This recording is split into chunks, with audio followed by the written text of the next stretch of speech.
Don't go for roll call until she's on. Bob can start telling them jokes or something. Very good one.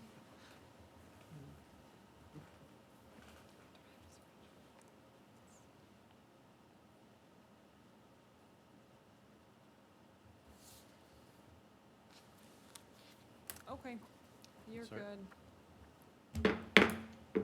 Okay, the time is now, what is the time? You know what it is, 3:33. I hereby call the June 15th, 2021 Area Plan Commission meeting of the Area Plan Commission to order. Before we begin, I got a few announcements. This meeting is being held in person in the fourth floor of the council chambers on the County City Building, and also virtually via Zoom, video, and telephone conferencing. Options available via link and phone information posted on our website at sjcindiana.com. Due to issues with usage of videos by persons viewing meetings, the county has determined that it is appropriate to require during virtual and partially virtual meetings that members of the public viewing meetings keep their microphones and cameras turned off. The host for the meeting will turn the members of the public microphones and cameras off. During portions of the meeting where public participation is permitted, the participating member of the public will have their microphone and camera, if any, turned on. If a member wishes to participate in the portion of the meeting, they should indicate this by using the raise hand function in Zoom and/or by messaging the host in the chat function. When on the phone, please use *9 to raise your hand feature to be called on. You can also use *6 to unmute. To use the raise hand feature on Zoom, click the controls on the bottom of your screen. If you have two computer windows open, or have a phone line active with the video window open at the same time, you'll create an echo effect, making hearing you impossible. Please choose one option. Regarding public comment, I will first ask any public comment from those sitting in the chambers, and then the auxiliary seating area in the building. Once those in person have provided their comment, those calling into the meeting remotely will be given an opportunity to provide public comment. Those wishing to provide public comment in person should line up on the footprint stickers on the floor leading up to the podium. Hand sanitizer has been placed next to the podium. We ask you sanitize your hands after you leave the podium area. Sign-in sheets for public comment have been removed to prevent everyone touching the same pen. For this reason, please clearly state your name and address. Please do not be surprised if you are asked to spell your name for the record. Your speaking time will not start until after this is done. Are we still waiting? Nobody is still there yet? Still waiting. We have to wait a minute for roll call, as we are still one member short for a quorum. We have a 9-member board, and we need 5 for a quorum.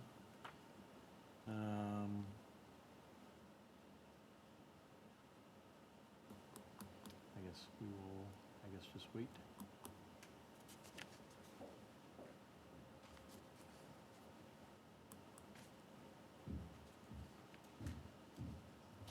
Sorry, who are we waiting for? Elizabeth McCombs is going to call in. Okay. We are a 9-member commission, including, 9-member commission. We have currently 4 in person. We should have 1 remotely present any minute. If any petitioner would prefer to have their petition heard with more members present, they may ask any staff to have their item tabled for a future meeting when more members are present. And we will wait, some more. Anybody got any good jokes? Except for you.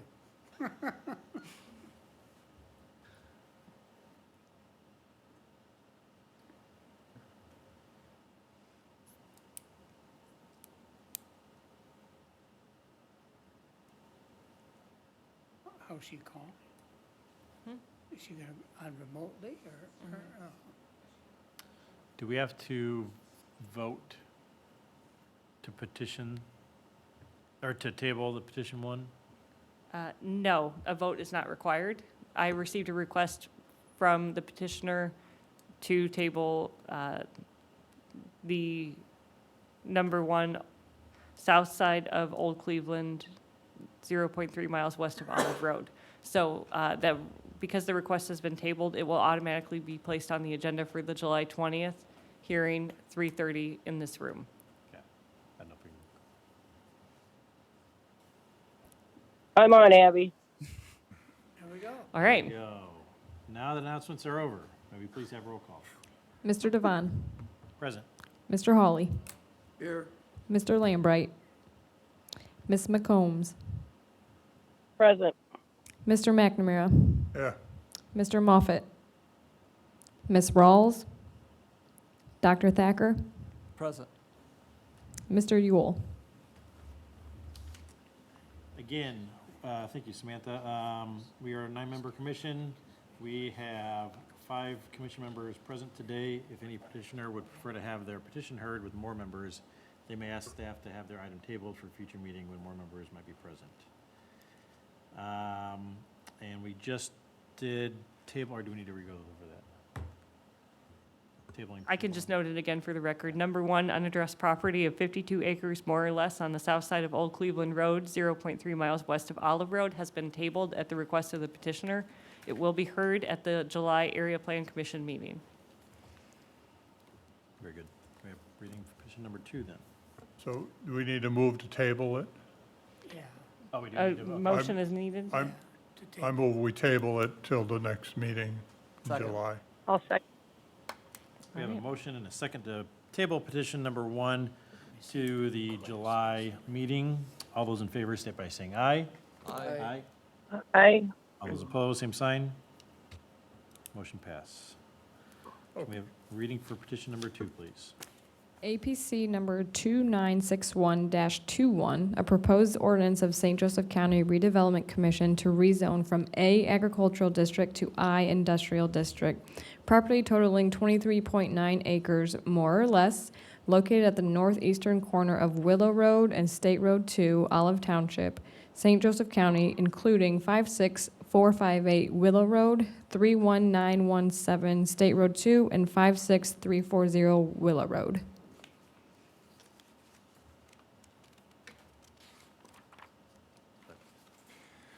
For the staff report, this is Ryan Fellows with the Area Plan Commission as part of the Department of Infrastructure Planning and Growth with the offices on the 7th and 11th floor of this building. This is a property that may look familiar to you. This was previously heard by the Area Plan Commission on October 20th, 2020. It was reviewed by the county council and voted down at the time, but the petitioner is interested in reapplying. So I'll go through the material here. It's similar to, as you saw last time, these are 3 pieces of property. There were 3 single-family homes which have since been demolished.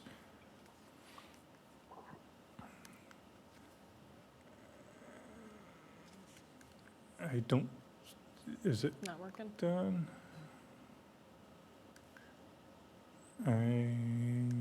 There we go. Okay, great. So this is a view of the property looking to the northeast. There's property view looking to the north. And there's an overhead view. And I kind of greened out where the homes were on the aerial, which are no longer there. As you can see, this is the corner where the proving ground is located. The property that's in blue to the top right to the northeast has recently been rezoned as I-Industrial, as you may recall.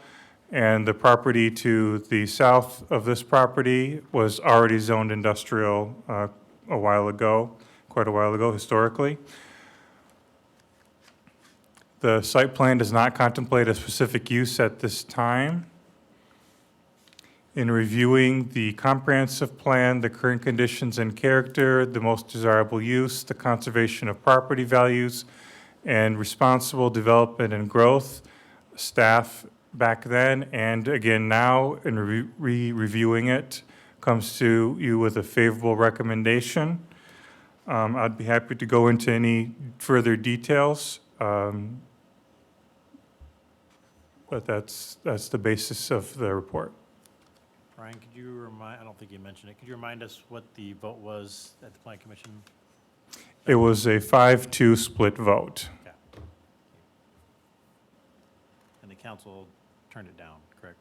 Correct. The council, when they were reviewing it, they ultimately decided to vote it down. And this is just an attempt to reapply. Suitable waiting period of 6 months has elapsed, and it's now ready for re-review. Thank you. Any questions by the commission? Otherwise, may we have a presentation by the petitioner?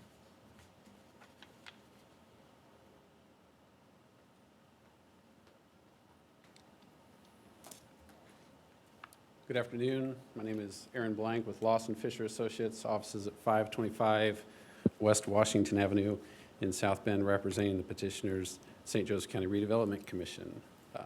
This is an interesting petition before you, interesting by way of the path that we come to this point. As Ryan alluded to, this is the second time we brought this petition forward.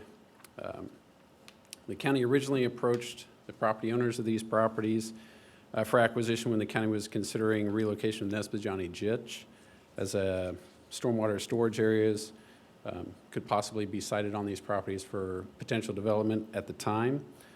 Some aspects of that overall drainage area might still be realized, yet likely by virtue of specific development needs that might come in the future. That Nesbejani project is no longer on the table, but the need is still there to conglomerate this property with the others that have been recently rezoned and brought into the industrial zoning.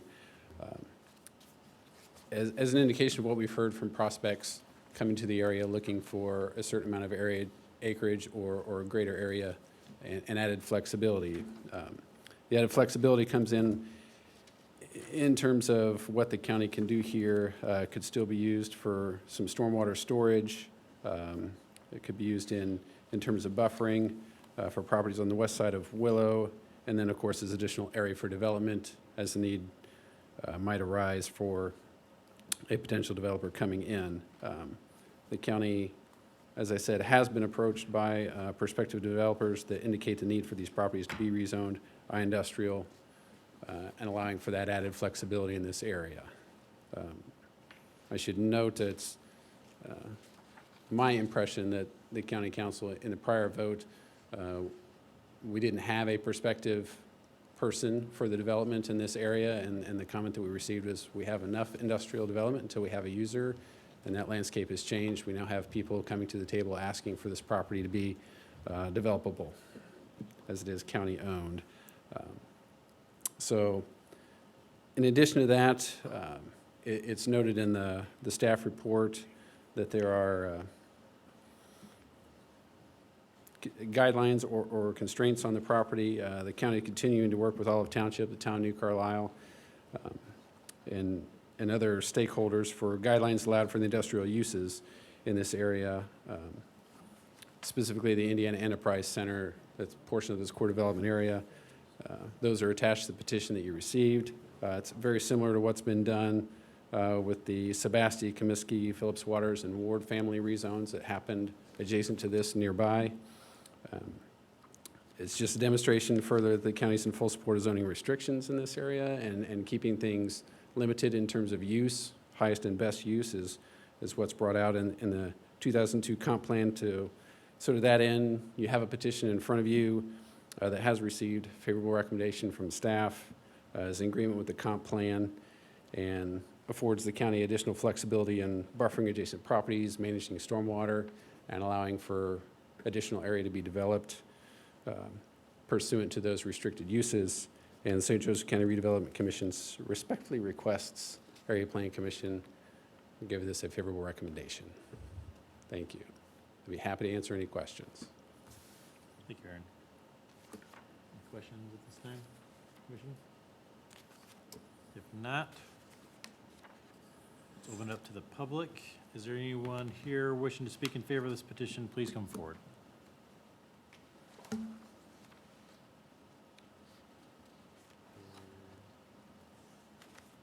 Seeing none, is there anybody on, looks like we added one more, anybody on Zoom wishing to speak in favor of this petition, please raise your hand. Seeing none, Anyone present wishing to speak against this petition, please come forward. State your name and address. Thank you. Dan Caruso, 305 Compton Street, New Carlisle. I was pleased to hear Mr. Blank talk about buffering, because as the description of the area says, there's 2 houses on the west side of Willow Road. Whether it's 1 house, 100 houses, it doesn't matter. There is somebody living on the west side of Willow Road, right across the street, where they want to rezone this industrial. Now, Mr. Blank said it could be used for buffering, it could be used for water retention. I would say that's the only thing it can be used for. And there's no need to rezone that to hold water or to grow trees or to put up shrubs. But right now, there's actually 5 people on Willow Road. There's 3 houses farther down, and Willow Road bends around into Fillmore Road, which makes it kind of like in and out. It's not like a major thoroughfare. But there are actually 5 houses. There's 1 house on the corner of State Road 2 and Willow, and 4 houses on Willow. The other 3 houses are farther down beyond the property in question here. As Mr. Blank said, he thought that the council indicated that they needed to show prospective buyers. They needed to show somebody who had some intent to use this property, which is why the county council gave it a negative recommendation. Mr. Kanarecki, Councilman Kanarecki, indicated it's time to put up or shut up. Show us something you did with that 733 acres that you've been sitting on for almost a year now. There is nothing happening there. And show me something you're going to do with those 8 trailers remaining on the trailer park on US 20 right before the viaduct that are, in Andy Castilne's words, the 25 trailers were an eyesore. The 8 trailers are really an eyesore because they're vacant and they're crumbling on site. Finish up a project before you go looking for more property for God knows what. But I recommend that you please give this a negative recommendation. Enough is enough. Show us some development. Don't speculate that, well, this person wants this done to bring their business in. We're taking your word on that, and we've taken somebody's word on a lot of things unnecessarily here, and without proving it was good to take their word for things. It's time to put up or shut up. Thank you. And it's good to see everybody. Thanks, Dan. Anybody else wishing to speak against this petition? Anyone online wishing to speak against this petition?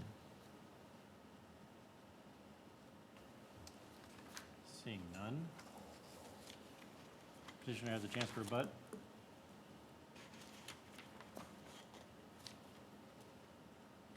I just wanted to also add, included in your packet, I included the letter from August 13th, 2020, which was the last time this issue was heard. And so this was already included in the packet, and this was already an issue that was given to the petitioner beforehand, because this was what was from last year. It does note a few different issues.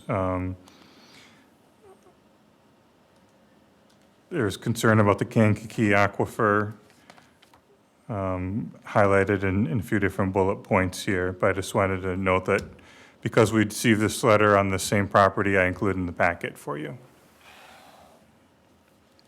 But I have not received any other communications. Aaron? Sure, thank you. Just in response to Mr. Caruso's comment about site development and then not needing to rezone to use as a buffer retention, it's common practice when you're doing a site plan that the properties are all conglomerated together. So if a potential user came to this site and wanted to use it as a buffer area or drainage area or whatever the case may be, those properties would need to be combined, unified, and zoned the same in order for that to take effect in a site plan going through the approval process. So just to clarify on that.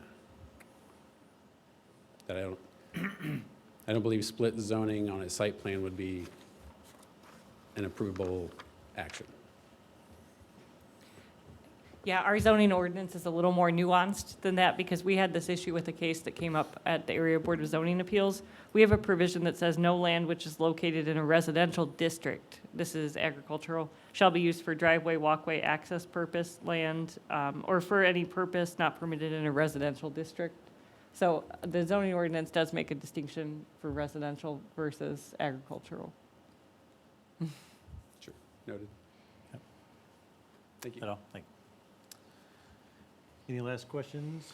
Yeah, I have one. Staff, could you share with us, what would be the difference when this came before us before versus now? What are the differences? Are there anything, I guess maybe the buildings have been torn down, right?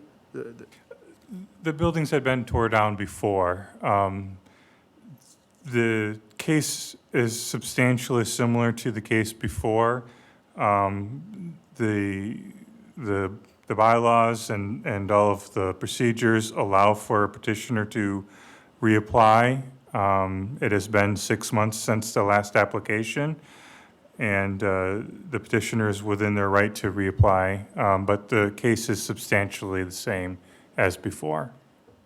Thank you.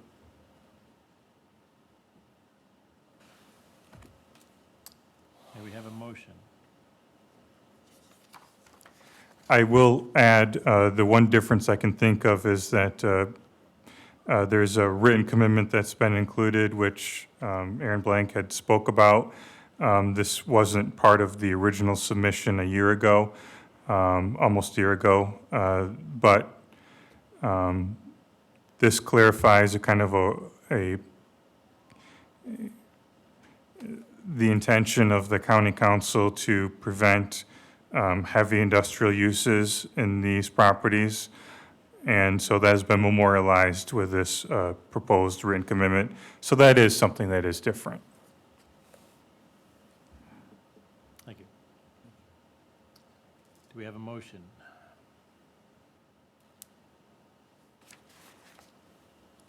I move we send it to the county council with a favorable recommendation.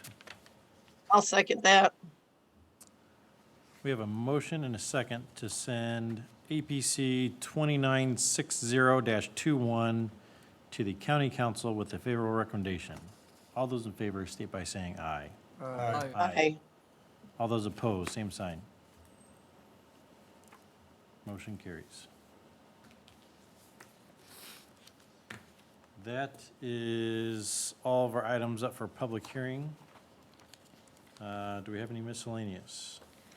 Yes, we do. We have revised bylaws to present to you to be voted on at the meeting next month. HEA 1437 recently amended Indiana Code's section of the open door laws.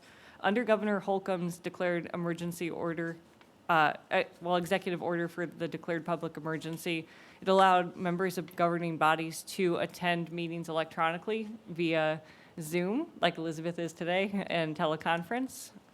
However, we have new state legislation for electronic participation post-pandemic or during a non-declared public emergency. Sorry, Bob, this is a repeat for you because you heard it at ABZA last week, and then, John, you heard it at Platte Committee. I'm just checking to make sure it's word for word. So I'll go over the policy, but just as a high level, Thorin Grodnick drafted a policy for the Board of Commissioners for electronic meeting participation, and it was advised that all of the governing bodies for St. Joe County adopt the same policy.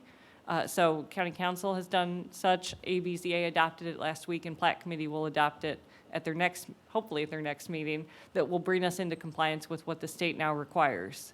So moving forward, after the non-declared public emergency, which is set to expire June 30th, right, Mitch? July 1st onward, we will need to be in compliance with the state in regards to electronic meeting policies. And here's the high level. 50% of members must be present in person. No more than, a member may not attend more than 50% of meetings electronically in a calendar year. A member can only attend 2 consecutive meetings electronically, and you must attend at least 1 meeting in person between sets of meetings attended electronically. If you wish to participate electronically, you'll need to notify the chair, or us, 48 hours prior to the meeting. Members that attend must be seen and heard.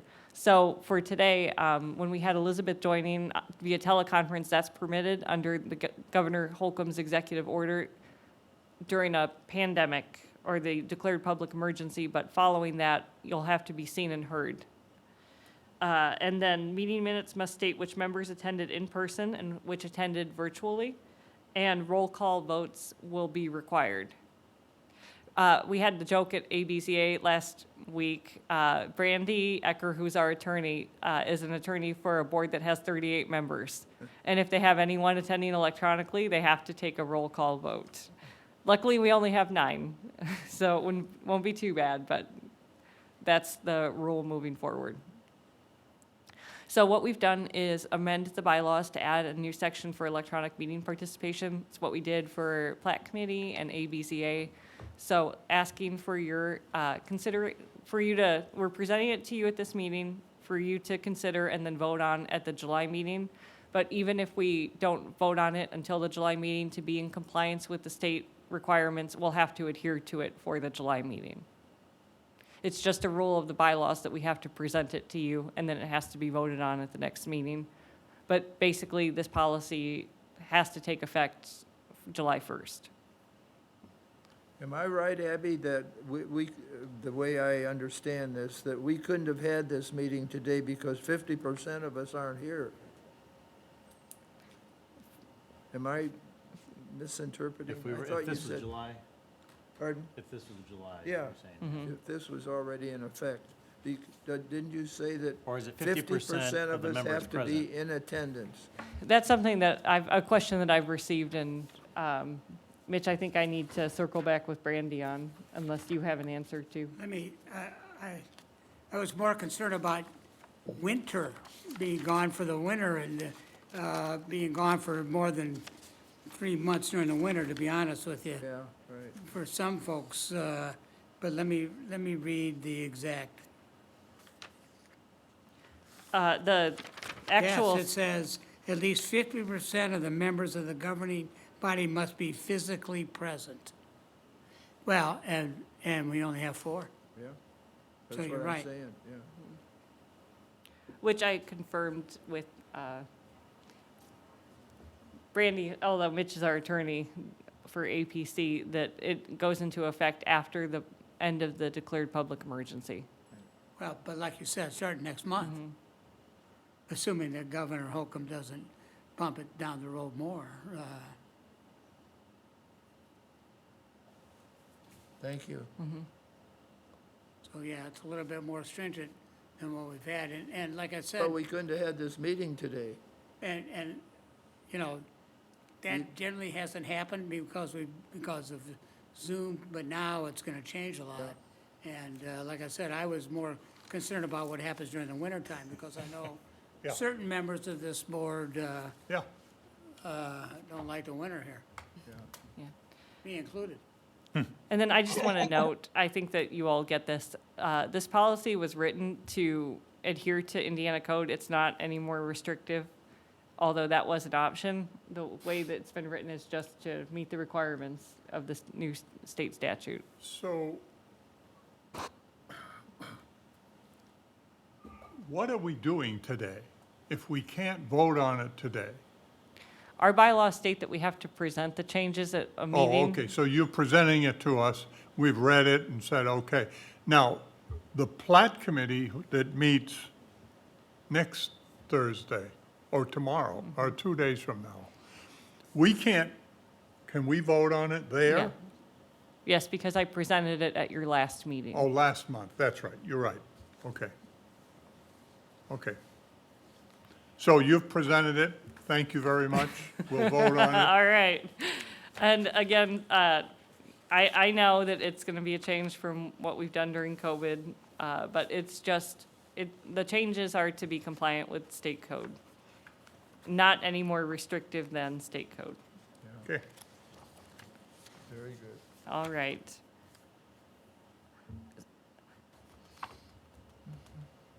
So we'll just roll into my report if that's all right. Just a real short update on where the comprehensive plan stands. Back in May, on the 16th, the Board of Commissioners authorized staff to negotiate contract with Rundle Ernstberger Associates. They're partnered locally with Avonmarsh for the comprehensive plan. I've included a memo from the selection committee, including Adam, kind of summarizing the process to get to that point. A total of 12 firms submitted proposals and 3 were interviewed, and staff met with REA the week of May, or on May 24th, to review the terms of the contract.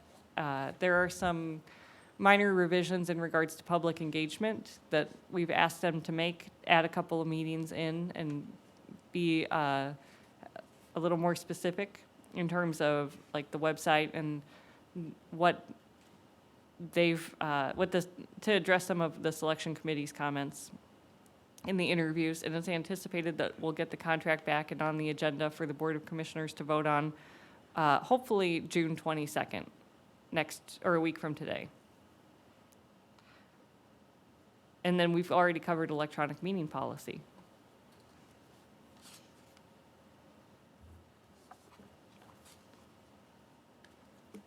Anything else? No. Okay. Thank you, Abby. Minutes, we have 2 sets of minutes we need to approve, going back to January 20th meeting minutes. So just to note, why you all are approving January meeting minutes, this was the meeting that we were Zoom bombed that ended abruptly. Even though we redid the motions, Mitch has advised that we need to have minutes on the record showing that the meeting was called to order and ended abruptly. Is all that was said on there, the minutes? Sam, did you get everything? Now, we may have a tape of it, but Do we have a motion? Are you through with your executive director's report? Yes, we're on to minutes now. I make a motion, we accept the Okay, January woman is minutes. just- We're trying, I would move we approve the minutes of January 20th. so you're seconding that, John? Second. Got a motion and a second to approve minutes for January 20th, 2021. All those in favor, state by saying aye. Aye. Aye. Opposed, same sign. Motion carries. Approval of minutes, meeting minutes from April 20th meeting of 2021. So moved. Second. A motion, a second to approve minutes. All those in favor, state by saying aye. Aye. Aye. All those opposed, same sign. Motion passes. We have a motion for adjournment. I'll I make make a a mo- motion to adjourn. I'll second that. A motion and a second to adjourn. All those in favor, state by saying aye. Aye. so Aye. Aye, aye, aye, aye. Abby feels that since you gotta be here, she's gonna make it short for you, that's all.